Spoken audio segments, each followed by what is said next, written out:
Hola, ¿qué tal? ¿Cómo están? Mi nombre es Joel Galvis, estudiante de Ingeniería Civil. Actualmente me encuentro cursando la materia de probabilidad estadística. Es por ello que hoy vengo a hablarles un poco acerca de los conceptos básicos de esta materia. Para ello, tengo aquí un mapa mental, el cual consta de algunos principios fundamentales para facilitar el entendimiento de esta materia. Bueno, entonces, empecemos hablando por la probabilidad, que es la medida de la certeza o posibilidad de que ocurra un evento. Cuando nosotros estamos estudiando qué puede pasar el día de mañana, eh, tenemos que considerar varios factores. Esos factores van a indicar o van a dar cierto porcentaje de probabilidad de que ocurra o no eso que estemos analizando.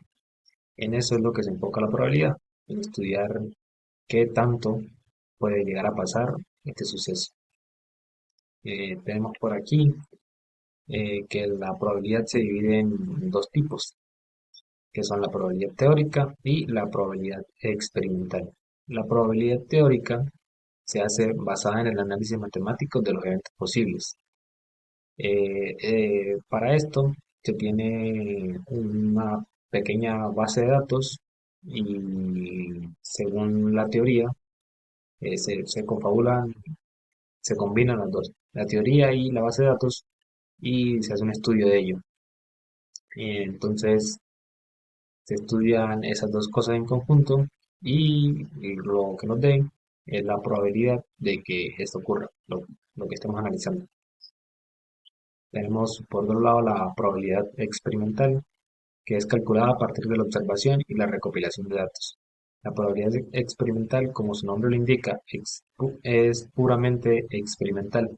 Se podría decir que es algo un poquito más confiable, ya que pues la práctica siempre es mejor que la teoría.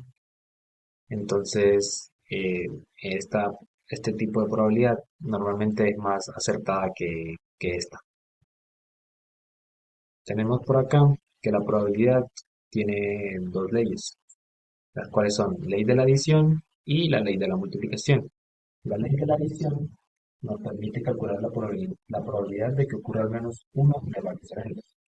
Esta ley se da cuando se tienen varios eventos que no pueden suceder en simultáneo. Es decir, si acontece uno, el otro no puede acontecer.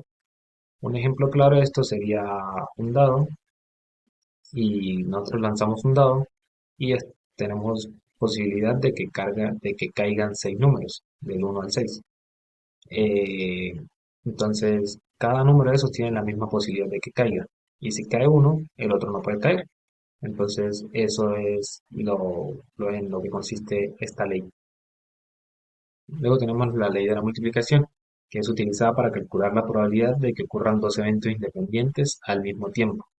Caso contrario de la adición, aquí sí ocurren dos eventos en simultáneo. Y un ejemplo muy práctico para ello sería lanzar dos monedas y calcular la probabilidad de que en estas dos monedas caigan cara en ambas. Ese sería un claro ejemplo de esta ley. El siguiente punto que vamos a analizar son las distribuciones de probabilidad.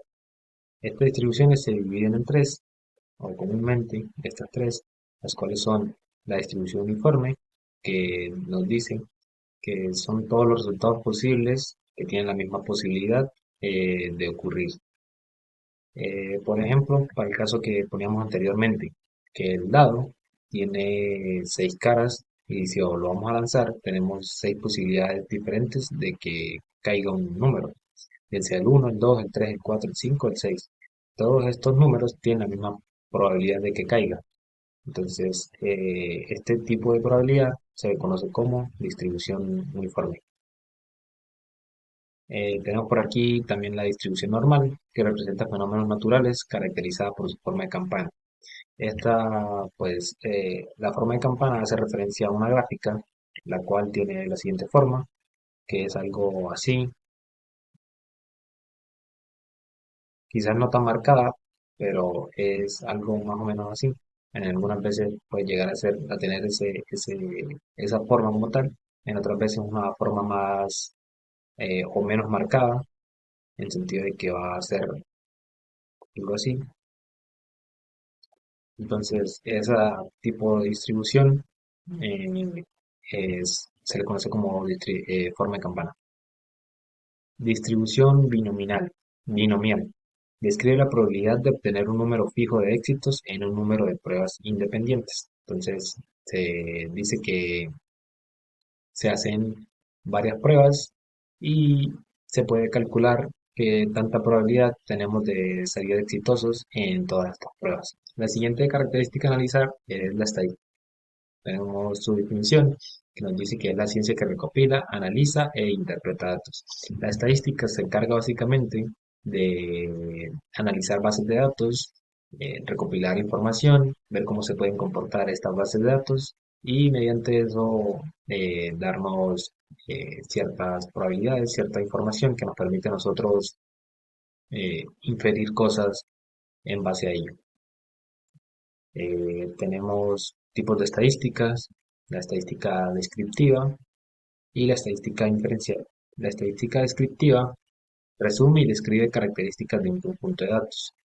Eh, Se divide en dos tipos, en medidas de tendencia central y medidas de dispersión. Las medidas de tendencia central se dan mediante el promedio, la mediana y la moda. El promedio es básicamente tomar los datos que tenemos, sumarlos y dividirlo entre la cantidad total de datos que tenemos. Eso es el promedio. La mediana, pues es el número que se encuentra en toda la mitad de datos en caso de que lo tengamos ordenado. Es decir, si por ejemplo tenemos números del 1 al 80 de forma ordenada, la mediana de este conjunto de datos va a ser el 40, ya que es la mitad de todo este conjunto de datos. Y la moda es el número o el carácter que más se repite dentro de este conjunto de datos.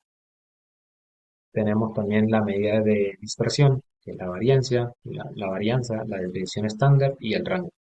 La varianza, pues, es que tanto, pues, como su nombre lo indica, que tanto puede llegar a variar los datos dentro de este conjunto de rango.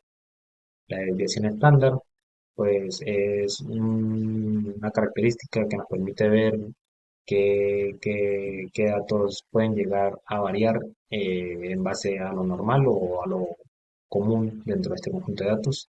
Y el rango, pues básicamente son los extremos permitidos de este conjunto de rango, de este conjunto de datos. Por ejemplo, si estamos analizando un conjunto de datos que vaya desde el 50 hasta el 300, el rango va a ser números comprendidos entre 50 y 300. Em, Pasando ahora con la estadística inferencial, es la que nos permite hacer inferencias y predicciones sobre una población a partir de una muestra. Entonces, esta estadística inferencial ya no es tan basada en únicamente datos, sino que aquí también entra el factor de probabilidad. Se toma un conjunto de datos, una muestra, como su definición lo dice, y a partir de esa muestra podemos definir eh, eh, qué pasa en el resto de la población. Tenemos por aquí que esto se da mediante pruebas de hipótesis e intervalos de confianza. Las pruebas de hipótesis son procedimientos para tomar decisiones basadas en datos muestrales. Entonces, se toman las muestras, los datos de muestra que previamente analizamos y se hacen decisiones o se toman decisiones basadas en estos datos. Entonces, pues básicamente eso. Tenemos también los intervalos de confianza, que son los intervalos que estiman un parámetro poblacional con un nivel de confianza determinado. Bueno, para analizar la probabilidad estadística que tenemos en un conjunto de datos, necesitamos saber de dónde salen los datos, o necesitamos, mejor dicho, necesitamos datos. Entonces, eso normalmente se le conoce como muestra y población. La muestra es un subconjunto de la población que se utiliza para realizar un análisis. Y la población es un conjunto completo de elementos que se están estudiando.